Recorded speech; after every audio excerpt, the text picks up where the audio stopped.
Tangshalo hai no hai 39 monomondol Amchaio CPIM Congress tei Dalbidal Bodol Yakarwi 68 family ni 195 putar Romkha BJP Bodolni Bana Bodolni Bana yapari brokno lamdak sogina harka salka Tripura ni MP Reboti Tripura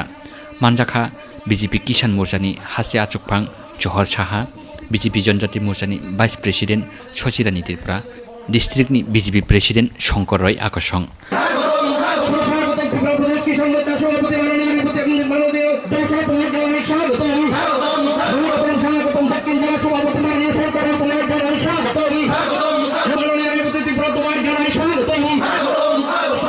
Ashalo BJP Kisan Morcha 39 mono mondolni saktarmong bai mono Bankul purbo sabrum rong nokhlaw luajijak Bodol Selaimani Pandawo kok sana thangai salka Tripura MP Reboti Tripura Shaka তারা চায় এই কৃষকরা এই যে সম্মান নিধি পাচ্ছেন সম্মান নিধি যে পাচ্ছেন বছরে ৬০০০ টাকা সিপিএমরা চাই সেটা বন্ধ হোক কাজে আমরা যারা কৃষক আমাদের যারা জমিয়া আমরা কি চাই এই যে কিষাণ সম্মান নিধি বন্ধ হোক जों नायोदे ताखुरो अब बंद अंथं नायोदे नरक जों नाइया काजे जों नायो आरो बाड़िथो किन्तु सीपीएम रा ताई निशा सीपीएम দের বক্তব্য কি सीपीएम রা বলে কৃষি বিল বাতিল করতে হবে তো কৃষি বিল যদি বাতিল হয় তাহলে ওই যে ৬০০০ টাকা করে আমরা কৃষকদেরকে যেটা দিচ্ছি सीपीएम রা চাই সেটাও বন্ধ হোক কৃষক মানে सीपीएम রা চাই যে পাওয়ার টিলার আমরা সাবসিডি দিচ্ছি যেটা ১,২৫,০০০ সেটা আমরা এখন ২৫০০ টাকা দিলে ২৫০০০ টাকা দিলে সাবসিডির মাধ্যমে যেটা পাচ্ছি সিপিএম রা চাই সেটাও বন্ধ হোক তো এই হচ্ছে সিপিএম রা জনজাতিদেরকেও শেষ করে দিয়ে গেছে এই যে লোকসভা নির্বাচনে আমাকে ভোট দেওয়ার অপরাধে এই এলাকারই আমাদের এক কার্যকর্তা তমতম ত্রিপুরাকে আমি নিজেও দেখতে এসেছিলাম তাকে রাতের অন্ধকারে গিয়ে सीपीएम এর যারা গুন্ডা বাহিনী তারা ওই তমতম ত্রিপুরা সহ সেই দিন কয়েকজনকে তারা পিটিয়ে হত্যা করার জন্য চেষ্টা করেছিল যদিও ভাগ্যের কারণে আমাদের তমতম ত্রিপুরা বেঁচে যায় এই হচ্ছে সিপিআইএম এবং জনজাতিদের সর্বনাশ করে গেছে সিপিএম রা তো তার জন্য তাকুরা এই সিপিএম যদি আবার এই যে এডিসি নির্বাচন যদি ব্রক আবার পাইখাইনকে सीपीएम रक 50 বছর উলাতাছেন কলাই থানায় सीपीएम रक আর সর্বনাশ খাইরা নাই জন্য কারণ सीपीएम रक 25 বছর লাগাতার চিনি এডিসিও এবং রাজ্যদয় ব্রক শাসন খাইমানি পরে জনজাতির তামাখা আমরা জনজাতি 25 বছরে আমরা কি পেলাম আমরা পেয়েছি অপবাদ আমরা পেয়েছি কি পেয়েছি আমরা তাদের দ্বারা আমাদের নারীরা আমাদের যুবকরা আমাদের সমাজ তারা ধ্বংস করেছে তারা আমাদের সামাজিক আইন মানেনি আমাদের যুবক যুবতীদের তারা যুবতীদের বিশেষ করে একটু আগে যে আমাদের পূর্ববর্তী বক্তারা উল্লেখ করেন আমি আজকে যে জায়গায় আমি এই এলাকায় আসার আগে আমাদের আরেকটা জায়গায় আলোচনা হচ্ছিল সেখানে আমাকে এই এলাকার অনেকজন প্রবীণ ব্যক্তি যারা ওনারা এই এলাকার একটা ইতিহাস বললেন আমি শুনেছি যে সিপিএম এর 25 বছরে এখানে কমসে কম 20 জনের মতো মা বোন সহ অনেক মানুষকে তারা হত্যা করেছে সিপিএম রা হত্যা এবং রক্তের রাজনীতি তারা করে এবং তার জন্য এখন দেখবেন আপনারা অনেক জায়গায় তারা বলার চেষ্টা করছে যে সিপিএম রা ক্ষমতায় না থাকলে নাকি উগ্রপন্থী বেড়ে যায় এবং বিজেপি ক্ষমতায় থাকলে উগ্রপন্থীর সমস্যা বেড়ে যায় আপনারা পত্র পত্রিকায় দেখেছেন আমাদের সরকার আমাদের মুখ্যমন্ত্রী এবং আমাদের প্রধানমন্ত্রী কড়া হুঁশিয়ারি দিয়েছেন বলেছেন যে আমরা উগ্রপন্থীর সাথে আমরা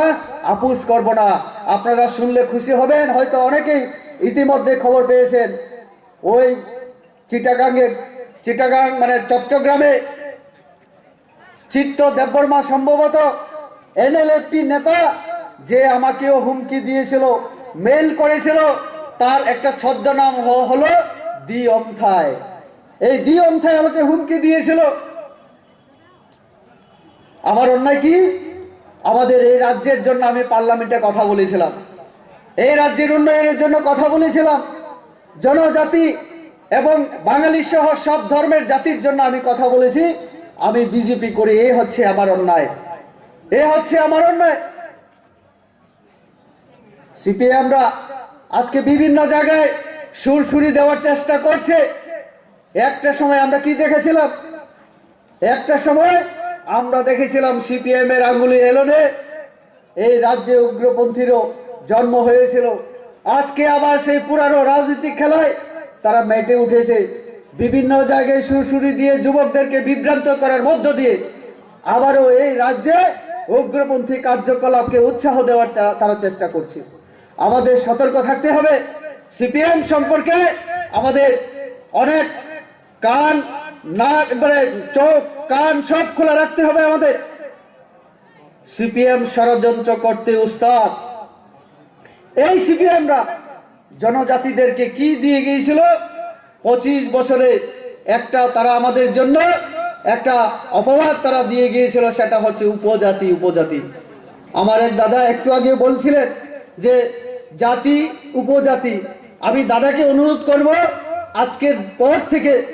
এখানে যত উপস্থিত বাঙালি এবং জনজাতি আমরা সবাই আমরা জনজাতি শব্দই ব্যবহার করব, কারণ আমাদের পার্টির একটা মোর্চার নামও জনজাতি মোর্চা। এবং আমাদের মুখ্যমন্ত্রী বিপ্লব কুমার দেব এই বছর আমাদের অষ্টমীর পরে যখন 19টা সম্প্রদায়কে নিয়ে আমাদের জনজাতিদেরকে নিয়ে একটা সম্মেলনের আয়োজন করেছিলেন। আমরা সেটা ইতিহাসে আমরা পড়েছিলাম। আমাদের জনজাতিরা সেটা জানে। আমাদের রাজমালায় লেখা আছে আমাদের রাজারা আগে এই দুর্গাপুজো পরে দশমীর পরে রাজা সমস্ত যারা সমাজের সমাজপতিদেরকে রাজপ্রাসাদে ডেকে নিয়ে তিনি মিটিং করতেন, রাজ্য পরিচালনার জন্য সমাজ পরিচালনার জন্য পরামর্শ নিতেন এবং উপদেশ দিতেন তিনি। সেইভাবে আমাদের রাজ্য চলতো। রাজ পরিবারের একটা ঐতিহ্য ছিল, সেটা সেই ঐতিহ্য হারিয়ে গিয়েছিল, আমরা ভুলে গিয়েছিলাম। এই নতুন যারা আমরা জেনারেশন আমরা এই মানে জেনারেশন নতুন জেনারেশন সেটা ভুলে গিয়েছিল। সেটাকে আমাদের বিজেপি সরকার অবশ্যই আমাদের বিপ্লব দেবের নেতৃত্বে এই সরকার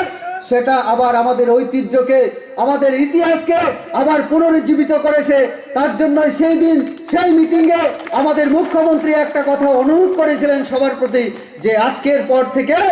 আর কোনো উপজাতি শব্দ যেন আমরা কেউ ব্যবহার না করি। সিপিএমরা করো, তাহলে আমরা বুঝবো যারা উপজাতি শব্দ ব্যবহার করবে তারা সিপিএম, আর আমরা জনজাতি ব্যবহার করব আমরা ধরে নেব সে আমাদের BJP. Manu Bankul ni simi biplop ni kokthum Chini Khorang.